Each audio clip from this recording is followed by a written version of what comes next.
Hi every one, ഞാൻ പറയുന്ന 5 കാര്യങ്ങൾ നിങ്ങൾ ശ്രദ്ധിച്ചിട്ടുണ്ടെങ്കിൽ നിങ്ങൾക്ക് വിൻ്റർ സീസണിൽ വരുന്ന ഹൈ എനർജി ബിൽസ് പ്രിവെൻറ്റ് ചെയ്യാനായിട്ട് സാധിക്കും. ഞാൻ ഷിൻഡോ ജോൺ. ഞാൻ കഴിഞ്ഞൊരു 2.5 years ആയിട്ട് എനർജി കൺസൾട്ടൻ്റായിട്ടാണ് വർക്ക് ചെയ്യുന്നത്. നിങ്ങളുടെ വീട്ടിലെ തെർമോസ്റ്റാറ്റ് 18 to 21 ഡിഗ്രി സെൽഷ്യസിൽ സെറ്റ് ചെയ്യുക എന്നുള്ളതാണ് ആദ്യത്തെ ഒരു കാര്യം. 1 ഡിഗ്രി സെൽഷ്യസിലുള്ള വ്യത്യാസം പോലും നമ്മളുടെ എനർജി ബില്ലിൽ 10% ഡിഫറൻസ് കാണിക്കും. രണ്ടാമത്തെ കാര്യം, നിങ്ങളുടെ വീടുകളിൽ ഹെവി ആയിട്ടുള്ള കർട്ടൻസ് യൂസ് ചെയ്യുക.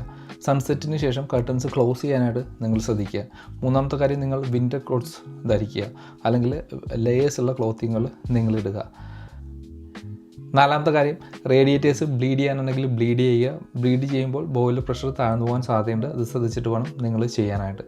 അഞ്ചാമത്തെ കാര്യം, യൂസ് ചെയ്യാത്ത റൂമുകളിൽ ഹീറ്റിംഗ് സിസ്റ്റം വളരെ റെഡ്യൂസ് ചെയ്ത് ഇടുക എന്നുള്ളതാണ്. ഇത് കൂടാതെ ഡോർ സ്റ്റോപ്പേഴ്സ് വാങ്ങിച്ചിട്ട് കഴിഞ്ഞാൽ പുറത്തു നിന്നുള്ള തണുത്ത കാറ്റ് വീടിനകത്തേക്ക് കയറുന്നത് പ്രിവെൻറ്റ് ചെയ്യാനായിട്ട് പറ്റും.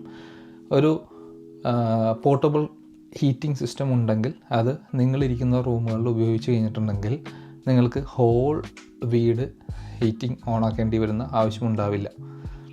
അപ്പോൾ ഇതൊക്കെയാണ് നിങ്ങൾ പ്രത്യേകമായിട്ട് ശ്രദ്ധിക്കേണ്ട കാര്യങ്ങൾ. Thank you so much.